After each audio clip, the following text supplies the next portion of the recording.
दोस्तों नमस्कार। ये जो है 39वां क्लास है दिल्ली सल्तनत में प्रशासन के प्रश्नों का।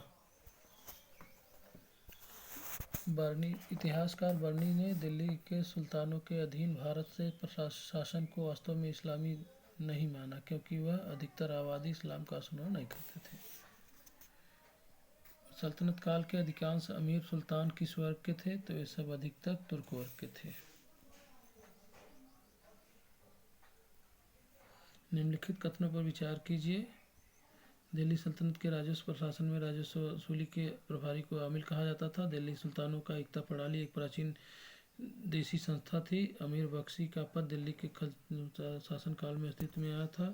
इसमें जो है दिल्ली सल्तनत के राजस्व प्रशासन के राजस्व वसूली का प्रभारी को आमिल कहा जाता है। यही सही है, बाकी सब गलत है। निम्नलिखित में से कौन सा एक विशिष्टता एकता व्यवस्था की नहीं है? तो एकता से एकत्रित राजस्व सीधा सुल्तान के खाते में जाता था। यह जो है सही नहीं है। मध्यकालीन भारत के संदर्भ में निम्नलिखित प्रश्नों में से कौन सा आकार की दृष्टि से आरोही क्रम में सही अनुक्रम है? तो यह परगना सरकार सूबा।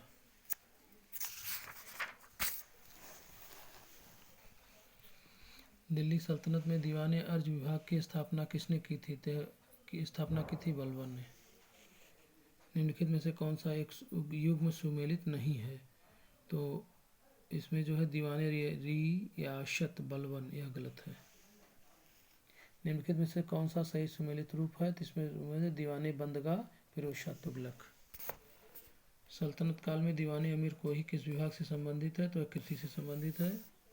निम्नलिखित में से किस शासक ने दीवाने अमीर कोही का विभाग की व्यवस्थापना की थी? मोहम्मद बिन तुगलक।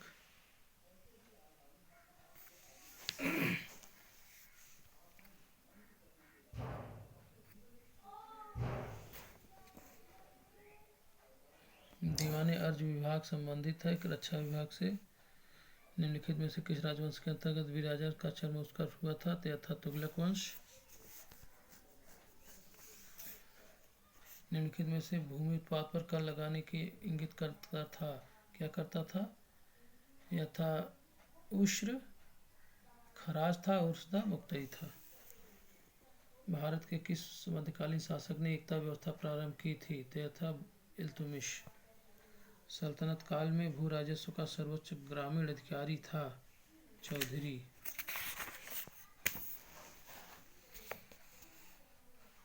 सर्व कर लगाया जाता था सिंचाई पर। जवाबित का संबंध किससे था? यह था राज्य कानून से। हदीस एक जो है इस्लामिक कानून है। सल्तनत काल में फवाजिल का अर्थ क्या था?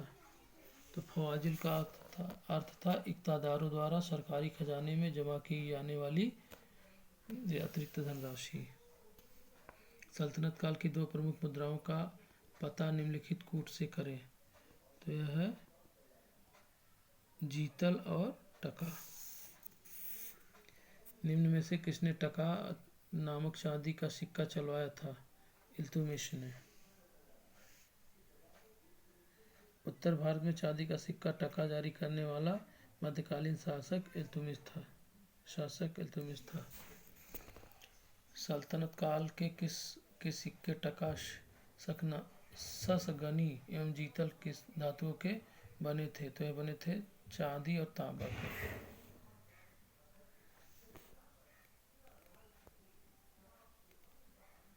किसके सिक्कों पर बगदाद के अंतिम खलीफा का नाम सर्वप्रथम अंकित हुआ?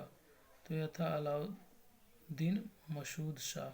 दोस्तों इस प्रकार हम लोग दिल्ली सल्तनत के प्रशासन को देखे हैं, और जो भी विद्यार्थी इसको देखते हैं सबसे पहले सब्सक्राइब करें, लाइक भी करें, कमेंट करें, शेयर कर दें, और जो कमी होता है इसको बताएं, दर्शाएं, दिखाएं। दोस्तों नमस्कार।